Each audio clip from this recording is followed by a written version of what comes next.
Hello, everyone. Welcome to Game Changers, the future of play, where we explore AI, gaming, and the business of play. I'm Tony Callahan, and I'm joined by the podcast team, Diego Ventura and Sarah Ramos. Today's guest is Jason Atwood, CEO of Drop In Gaming. Jason has built a career at the intersection of esports, technology, and competitive community building, helping shape how players compete online, how studios approach tournaments, and how platforms scale fair and accessible gaming. From launching early esports experiences to leading a platform that lets casual and competitive gamers jump in instantly, Jason has seen the industry evolve firsthand and where it's headed. His perspective spans player psychology, platform design, safety, monetization, and the future of competitive ecosystems. Today, we're going to dive into Jason's insights on industry trends, challenges facing modern gaming platforms, and practical lessons studios and executives can apply today. Jason, thank you so much for joining us. And before we dive into some of the deeper trends, let's start with your journey specifically. Your background across competitive gaming, product innovation, and scalable platforms gives you a unique perspective that we're excited to hear. So starting at the beginning, how did you get into gaming? I appreciate it and thank you for having me. It's pretty interesting. It's like if you really look at it, I didn't ever think that I would end up in video games. I grew up playing sports. I was on the field in dugouts, really trying to do everything outside, and had the opportunity to play collegiately and professionally for baseball. And injury caused me issues, so I didn't get to continue that. But I still had that competitive nature, and when you're limited to the things that you can do, it brings out something new, and you look for alternative ways to kind of scratch that itch.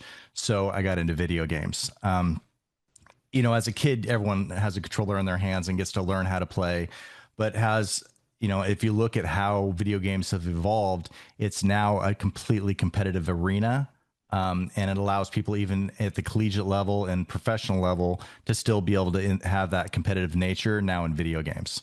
So that's kind of how I moved from a transition from on-field sports into now video game sports or esports. And it's been a long, fun journey.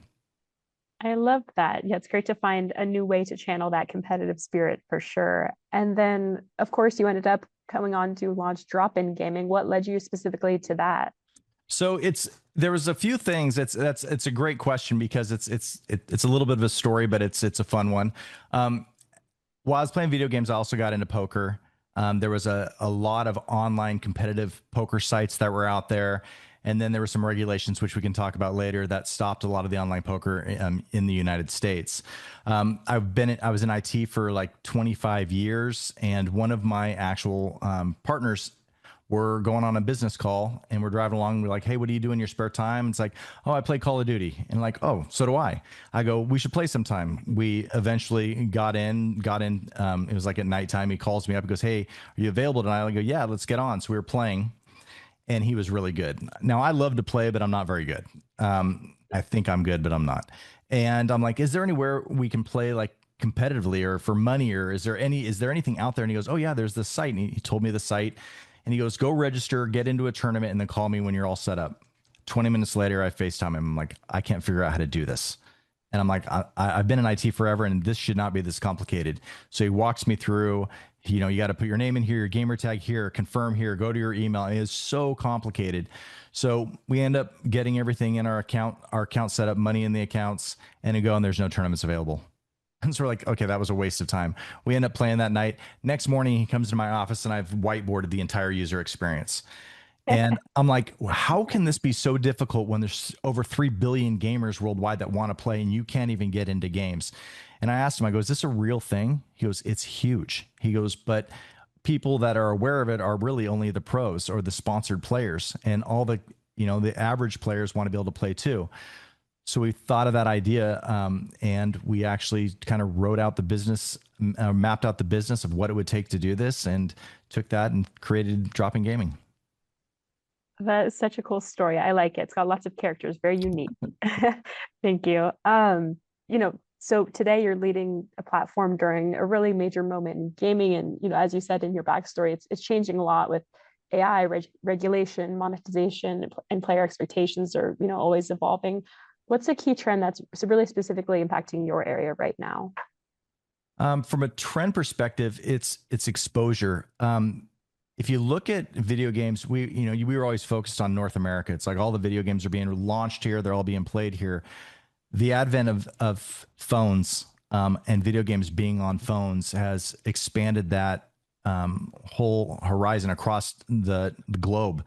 So we look at like groups in like it could be Africa or India that don't have the Wi-Fi or don't have the ability to even afford a console or a PC, but they have a phone. Are now they're creating these games to be mobile friendly, or even the apps within the game for easy access for people to play. So I would say the growth within the reach within video games is probably one of the biggest trends. The second is moving from just casual play to competitive play. If you look at all the esports programs that are out there, whether it's in high school or in college, people are getting scholarships now to go play. And then you hear about obviously all the streamers that are making money and monetizing their likeness in those games. I would say those are probably some of the biggest trends that are out there. Now, the flip side of that is the bringing AI into that. For us specifically, if you look at AI and the ability to move so much faster, the graphics and everything that's coming along with that, and it could be skill-based matchmaking, it could be anything. The ability to do that based on that data and bringing that into this environment has really changed a lot. I could go on. I mean, I have 10 examples of things like that. I mean, even just AI for ray tracing on eyes. Of when competitive gamers are looking, they have now AI that will look and see where your eyes are looking for the competitive gamers to see, are you noticing the things? And they change their game style and play to be more competitive based on the ray tracing from AI. So and that's just one example. There are so many technologies that are coming out now to help advance the players in this competitive nature. Wow, I hadn't heard of that one. That's such an interesting use case, really like so specific and finite, but that data must be super valuable to them. As a leader, kind of in your industry, how do you approach challenges? What have you found that works the best for you? It's now you can see my grays. It's changed. Before it was like, and even my wife would say this, is a challenge would come up and I would just try to fix it. Now I realize that I don't have all the answers. And with AI, I can leverage that a lot to help me not just resolve a challenge, but actually help me define what the challenge truly is. I think we always look at challenges on the surface. We just see something and we always want to fix it. But to dig in is like, hey, is this something that's reoccurring? Is this something that really matters? Or is this something that it doesn't matter to me, but it matters to my user base or to people? I think it's really defining what that challenge is and doing a true deep discovery on it, and then looking at multiple ways to solve that challenge. I've made mistakes even within our company of thinking what I thought was right because I was making the decision instead of really using advisors, using other people that are in the industry to help me walk through that challenge to find what the best response to it is, or if there even is a response. I mean, there's some challenges that just come up and it's like, it's okay to have that one and leave it out there and focus on other ones within my priorities. But I'd say the biggest thing is really defining what those challenges are before trying to address them. I like that. It makes a lot of sense. Sorry, Diego, for you. Yeah, no, John, I was curious because you mentioned, the expansion in some of the areas of the world where mobile phones are more available. I'm very curious. We're studying a lot the intersection between the gaming industry and the telecommunication industry because obviously there is a lot going on there between the two. But I wonder if you came across that, or if you can think of any AI application that can help with the the synergy between those two industries. Specifically, again, can you help a player that wants to do a game on their mobile where they're in an area that maybe where the bandwidth is not that great, and can we help with that? Yeah. And that's so there's different challenges in different parts of the world based on really the specific area. One of the hardest things, and I think that needs to be resolved in all games, is the ability to find the information. If I'm in a specific area and I go to a a studio site to figure out, hey, is this game available in my area? Or what is the best way to play this game for my ping or whatever it is? I mean, there's a lot of things that people base on, especially in competitive gaming. There's no real answers out there. There needs to be something that's attached to that where I can go to their site and figure out what that is. Right now, I'm going on Reddit, I'm going in Discord, I'm going in all these different tools. And as a user, I'm the one that has to find the answer to something that they should be providing to me based on the area that I'm in. That I see as a massive challenge, because even if I have my phone, if there's certain games that work better than others, I would love to know what those games are so that those are the ones I'm downloading instead of getting one where it's not fun because I'm getting lag or something's occurring in that, if that makes sense. Yeah, no, absolutely. And what's funny, I think the information is available. Like the operators, the mobile network operators have all that information about the roaming, the bandwidth available in a certain area. And so there should be a way to make that happen for sure. Yeah, and the other part with the mobile piece is, and this is going to sound kind of funny, but if I'm playing on a console or on my computer, I have to be sitting here. If I'm playing on my mobile phone, I can be anywhere, right? I'm not locked into a location. I can do it, waiting for my kids to get out of school. I can wait. I could be at a game on a rain delay. I mean, there's a lot of different things that give me that new flexibility that I never had before. Yeah. I love that. That makes a lot of sense. Well, as we're kind of closing out 2025, Jason, I wanted to ask you, lessons learned throughout the year. What's one actionable lesson you would share to, studios or executives in the gaming space? The biggest one: listen to your users. If you look at the biggest challenge in gaming today, it's cheating. There's a ton of cheating that happens in games. People are creating tools to do what you'll hear things like called aimbots or wall hacks, where you can see people through walls. The studios, they say they are, but I don't feel like they're focusing on those issues because people will still play the games. But they get attracted to, there's very specific games out there that people know that it's really difficult to cheat in those games, and it moves them to those games. I think that's one of the biggest challenges. And when I say listen to your customer, is when they're complaining about that, you should address that, not the next release that's coming out to bring new functionality to the game itself, but stop the cheating. It impacts dropping gaming for sure, because when you're playing competitively for prizes and you believe someone's cheating in your lobby and not, playing the game, above board, it's frustrating for them and it's frustrating for us, because then we're spending extra cycles trying to stop something that should have been stopped in the game. Absolutely. That makes a ton of sense. Well, thank you so much for that. We have a couple more super quick questions for you before we let you go. All right. Fun questions here. This is the rapid fire segment. So designed to be quick and quick responses also. Okay. So First question from me, what's your favorite video game or gaming memory? I'm going to go back. My favorite game is Miss Pac-Man. If I think about just arcade games, it's like sitting there. I love Miss Pac-Man, but in today's world, I'd say my favorite game is Apex Legends. Okay. Why? Why do you say that? Apex Legends is, when you talk about the cheating piece, Apex Legends, I think, has the best play. And the funny thing is, it's not the game I'm best at. It's just the game I enjoy the most. They always introduce new characters within the game with new special abilities. It is a team game because you have different abilities by the characters, so you have to rely on other people. It's not just a solo game. In fact, they every once in a while will allow solos, but most of the time you have to play duos or trios in the game. And I think bringing friends together to play is just a lot more exciting and fun than it is just to play solo. Very cool. Okay, next question. One tool or technology that you can't live without. The mobile phone's the easy one, so I'm not going to say that. To be honest, it's my AI tools. I use them for everything. My AI tools know me better than, and my family, I think, better than most people. It's something, even if when I'm writing a document or writing a article, I always run it through AI just to give me ideas that I didn't think about before. I think people get dependent on it where they're asking it to write stuff for them. I don't like that, but I do like it to correct things or add more color into something that I'm doing, or just make sure that my grammar's correct. But I would say my AI tools 100% is right now. I couldn't live without them. Very cool. We love that because that's definitely our space. So, next question: biggest trend in gaming or AI that excites you? I think so that's a really good question.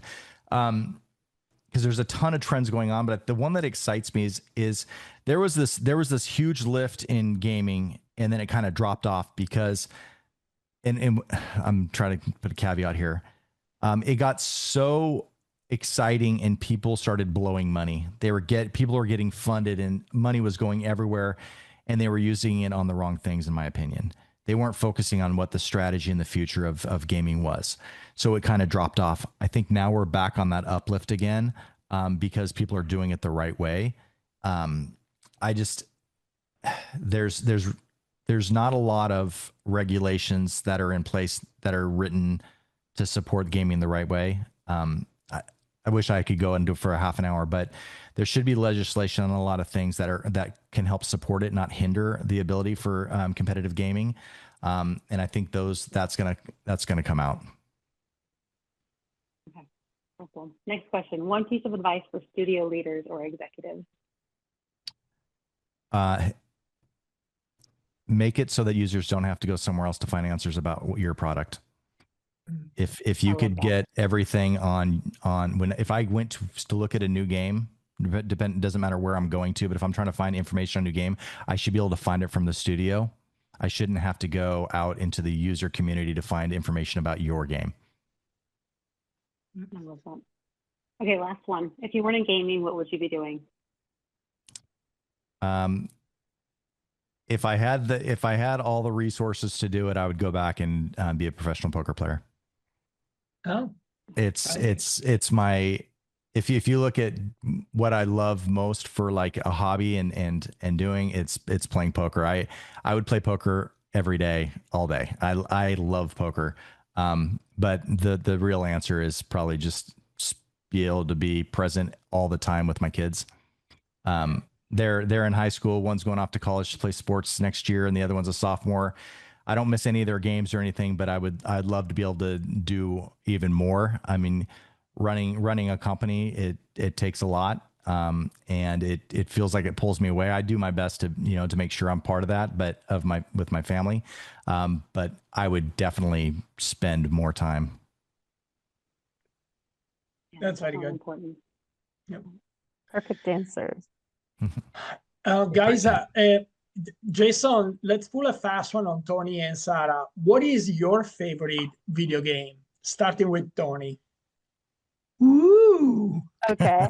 The audience, they just texted me. Yeah, the audience wants because if it's a good one, I'm gonna send you a friend request and we're gonna play it. So let's hear this. Jason is gonna laugh at me because there's only two that I've ever played very seriously, and you cannot make fun of me. There was this one called Hay Day on your phone where you'd have a farm and you have a very elaborate farm with lots of animals.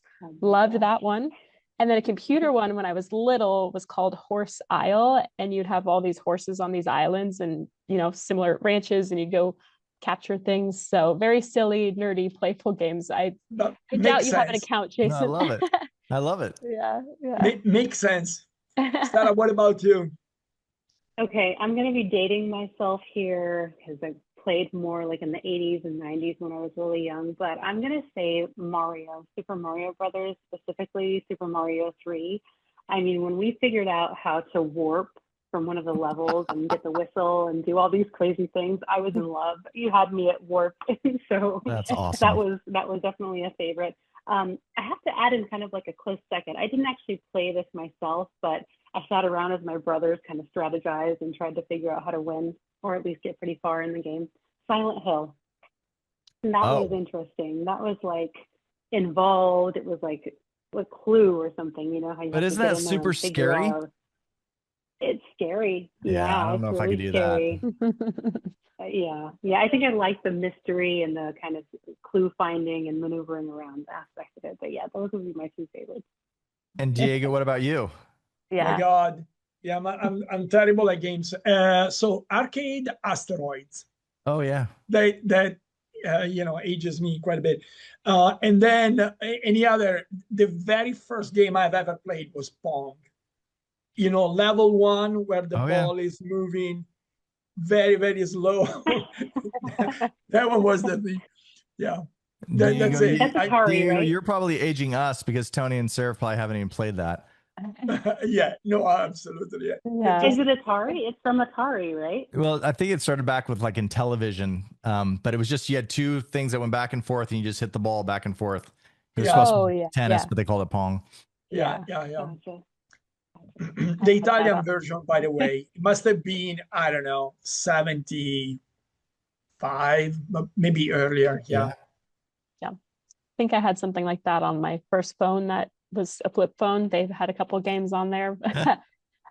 Jason, thank you so much for your time and for sharing your insights. I think your journey is incredibly valuable for anyone who's navigating the future of gaming, and we thank you for your perspective on where everything is headed.